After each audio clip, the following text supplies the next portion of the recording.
Hello everybody. आज बात करेंगे ट्राइबल मूवमेंट की। तो सबसे पहले हम लोग देखते हैं जो ट्राइबल मूवमेंट में पहाड़ियास। तो ये 1778 में हुआ था राजमहल हिल्स में।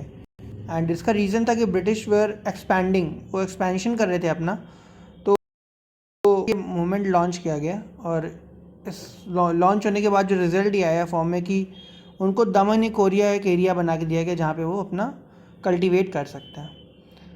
नेक्स्ट बात करेंगे संथाल रिबेलियन। संथाल रिबेलियन आपका जो 1855 से 56 के बीच हुआ, ये भी राजमहल हिल्स में ही हुआ था।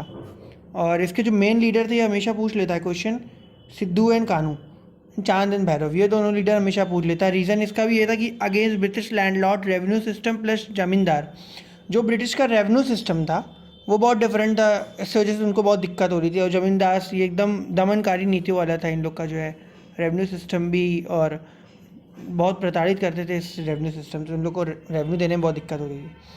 तो इसका जो फॉर्म था, बाद में क्या हुआ कि बंगाल प्रेसिडेंसी बना और Santhal Pargana was created after rebellion plus Santhal Pargana tenancy act was passed.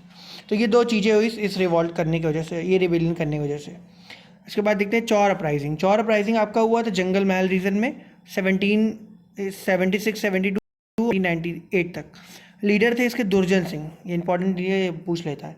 और इसका भी यही था, मैक्सिमम जो इस समय की सारे रिवॉल्ट होते थे उसमें कहीं ना कहीं रेवेन्यू डिमांड ही होता था। रेवेन्यू डिमांड प्लस डिस्ट्रेस, परेशान करते थे, इतना ज़्यादा रेवेन्यू लेते थे। अब ये इसको हम कैसे, ये जंगल महल भी कहते हैं, ऑल्सो कॉल्ड एज जंगल महल। ठीक है, तो चौर अपराइजिंग को ये भी क्वेश्चन पूछ सकता है। उसके बाद आप बात करते हैं रमोसी राइजिंग। रमोसी राइजिंग में आपका जो है सतारा एरिया में हुआ था, महाराष्ट्र में। और इसमें जो है दो इम्पोर्टेंट लीडर थे, एक चित्तू सिंह और उमाजी नायक। और रीज़न इसका भी यही था कि अनएम्प्लॉयमेंट बहुत ज़्यादा हो गया था मराठा डिक्लाइन के बाद, तो इस वजह से ये रमोसी राइजिंग हुई।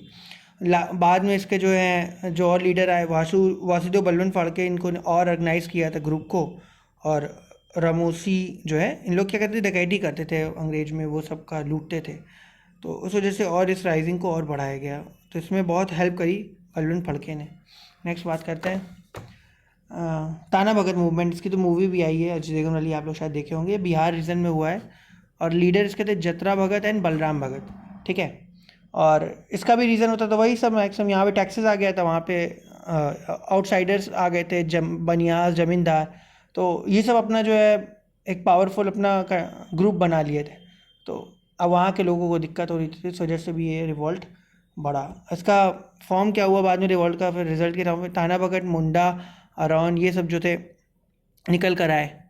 तो इसीलिए इन लोग को मूवमेंट कहा जाता है। और सत्याग्रह गांधी के पहले एक तरीके से सत्याग्रह भी ये माना जाता है। Tana Bhagat followers of Gandhi believe in ahimsa, इन लोग अहिंसा में बिलीव करते, तो ऐसा कोई उस तरह कुछ नहीं हुआ था वायलेंस इसमें। खासी अपराइजिंग की बात करेंगे अब, ये गारो एंड खासी एरिया में हुआ था। इसके लीडर थे तीरथ सिंह। और जो इसके में भी आउटसाइडर्स आ गए थे, जब आउटसाइडर्स आ गए थे इस वजह से इस मूवमेंट में, हाँ, इस मूवमेंट को लॉन्च करना हुआ। तो खासी अपराइजिंग हुई। तो यहाँ तक था, हमने ट्राइबल मूवमेंट सारे फिनिश कर लिए। उससे पहले हमने पीजेंट भी देख लिया था। तो काफ़ी चीज़ें हमने कवर कर ली है। अब नेक्स्ट वीडियो में मिलते हैं फिर आगे का टॉपिक लेके। Thank you.